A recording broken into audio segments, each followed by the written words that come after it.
اللہ تعالیٰ کی توفیق سے شروع کرتے ہیں، اسی کی مدد سے ہم اس دنیا میں جب پیدا کیے گئے تو ہماری اور جنات کی تخلیق کا مقصد قرآن ہمیں بتاتا ہے، وما خلقت الجن والانس الا لیعبدون۔ اب یہ جو لیعبدون ہے، اس میں سارا وزڈم چھپا ہوا ہے۔ اب کچھ مفسرین اس لیعبدون کو کہتے ہیں کہ یہ ان چیزوں کو کرنے کا نام ہے جو اللہ تعالیٰ کو پسند ہے، اور ان چیزوں سے رک جانے کا نام ہے جو اللہ تعالیٰ کو ناپسند ہے۔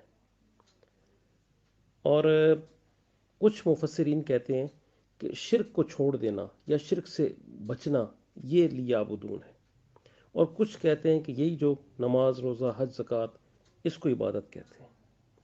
میں اللہ تعالیٰ کی توفیق سے ایک نیا پوائنٹ آپ کے سامنے پیش کرنا چاہتا ہوں، اور میری خواہش ہے کہ سب اس پہ ون ٹو آل، جو بھی سسٹرز اس میں ہیں، 29 ہیں 28 ہیں جتنی بھی ہیں، وہ سب اس پہ غور و فکر بھی کریں اور بتائیں بھی۔ اور جو سسٹرز بالکل ہی سائلنٹ ہیں، ان سے بھی میں گزارش کروں گا کہ وہ اس پہ بات کریں اور اس کو اپنی زندگی کا محور بنائیں۔ یوں سمجھ لیں کہ زندگی کا اصل مقصد عبادت ہے، لیعبدون۔ اور عبادت کے کیا معنی ہیں جو ہم سمجھتے ہیں، نماز ہے، روزہ ہے، حج ہے، زکوٰۃ ہے، یہ بھی ہے، لیکن عبادت دو چیزوں کا مجموعہ ہے۔ ایک محبت، اور وہ محبت بھی انتہا درجے کی، ٹاپ، پیک، کہ جس کے بعد پھر اس سے زیادہ محبت کا تصور نہ کیا جائے، اس درجے کی محبت۔ اور دوسری چیز اطاعت، انتہائی درجے کی اطاعت، پیک، ٹاپ، کہ اس سے زیادہ پھر اطاعت نہ ہو۔ یہ دونوں چیزیں جب ملتی ہیں، یعنی انتہا درجے کی محبت اور اطاعت، وہ بھی انتہا درجے کی، تو یہ عبادت بن جاتی ہے۔ ہماری بدقسمتی یہ ہے کہ ہم اس انتہاؤں کو سمجھ ہی نہیں سکے۔ قرآن و حدیث پکارتا رہا، سمجھاتا رہا، کہتا رہا، بتاتا رہا، لیکن ہم نے اس پہ غور ہی نہیں کیا۔ اچھا، عبادت کے مختلف درجے ہیں جیسے میں نے بتایا، اور اس کا ابتدائی درجہ اسلام ہے۔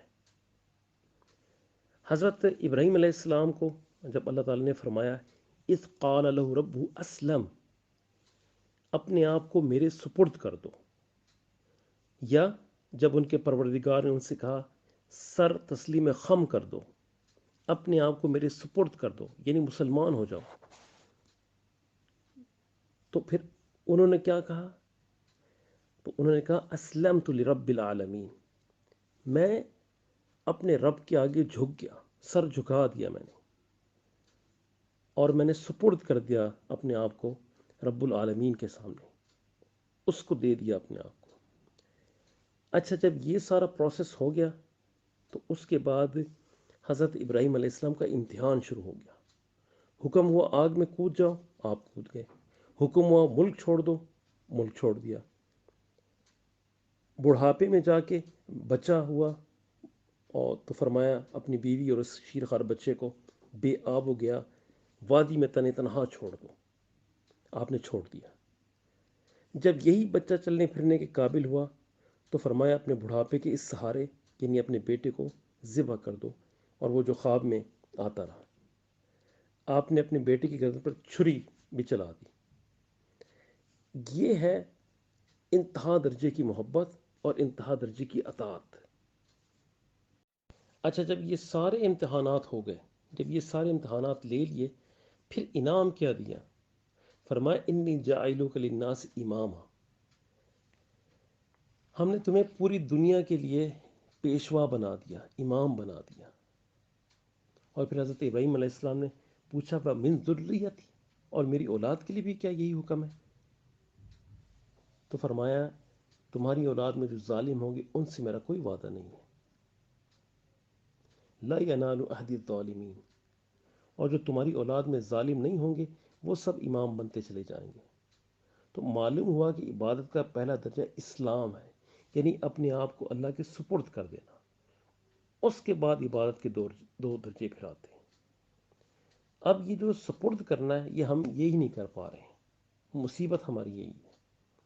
اور یہ جو مسلم ہے، اس کا اگر لغت میں آپ ترجمہ دیکھیں تو آپ کو پتہ چلے گا کہ مسلم اس اونٹ کو کہتے ہیں جس کے ناک میں نکیل ڈالی ہوئی ہوتی ہے اور وہ مالک کی مرضی پہ چل رہا ہوتا ہے. جدھر مالک اس کو بٹھاتا ہے وہ بیٹھ جاتا ہے، جدھر اس کو کھینچتا ہے وہ کھینچا چلا جاتا ہے، کھڑا کرتا ہے کھڑا ہو جاتا ہے. تو جب یہ سپرد کرنا ہمیں نہیں آئے گا اور انتہا درجے کی محبت نہیں ہوگی، اطاعت نہیں ہوگی، عبادت سمجھ میں آئے گی نہیں. جب عبادت سمجھ میں نہیں آئے گی، تقوی حاصل نہیں ہوگا. جب تقوی حاصل نہیں ہوگا، گناہوں سے بچنا ناممکن ہو جائے گا، مشکل ہو جائے گا، بوجھ لگے گا ہر عمل جو نیکی کی طرف جاتا ہے. تو پہلے ہم نے اپنے آپ کو محبت کے قابل بنانا ہے اور اطاعت کے قابل بنانا ہے. یہ چیزیں حاصل ہو گئیں تو پھر منزلیں آسان ہوتی چلی جائیں گی، پھر من کی دنیا سنورنا شروع ہو جائے گی.